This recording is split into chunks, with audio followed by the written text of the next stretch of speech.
SIR শুনানির নামে DM অফিসের কর্মী পরিচয় দিয়ে ভুয়ো ফোন কল করে আতঙ্ক ছড়ানোর অভিযোগ উঠেছে হরিশ্চন্দ্রপুর এক ব্লকে। মহেন্দ্রপুর গ্রাম পঞ্চায়েতের জোট চিন্তামন 210 নম্বর বুথের বাসিন্দা রুবা বিবি এই ঘটনায় ব্লক প্রশাসনের দ্বারস্থ হয়েছেন। স্থানীয় সূত্রে জানা গিয়েছে, রুবার বাবার বাড়ি বিহারের গাইঘাটা এলাকায়। 2002 সালে তার বাবা মায়ের মৃত্যু হওয়ায় শেষ এসআইআর তালিকায় তাদের নাম ছিল না, তবে এবারের খসড়া তালিকায় রুবার নাম রয়েছে। ডোমিসাইল সার্টিফিকেটের জন্য সরকারি দপ্তরে যোগাযোগের মধ্যেই রবিবার এক অজানা নম্বর থেকে ফোন আসে।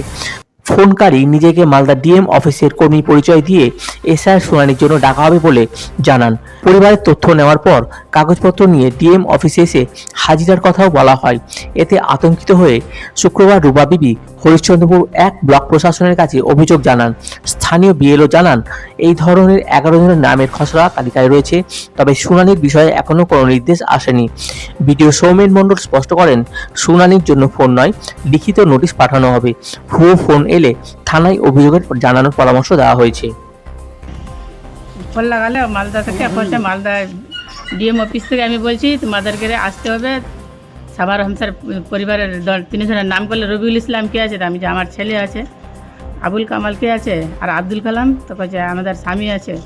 তুই রুবা বিবি বলছো? তো হ্যাঁ আমি রুবা বিবি। তোমাদের সমস্যা বেশি খারাপ আছে, তোমাদেরকে এখানে আসতে হবে মালদা ডিএম অফিসে, আর কাগজপত্র যতগুলো আছে সবগুলা সামটে নিয়ে এখানে আসতে হবে। কত তারিখে তারা ডিএম যেতে বলেছে?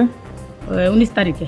মানে কি সমস্যা আপনার ওই এসআইআর ফর্মে? কি সমস্যা, কি সমস্যার জন্য ওরা ফোন করে আপনাকে এই ধরনের? বলছিল যে তোমাদের নামটার ভুলের জন্য, নামটা তোমাদের ভুল হয়ে গেছে, কিন্তু তোর বেশি নামটা মানে একটু খারাপ আছে।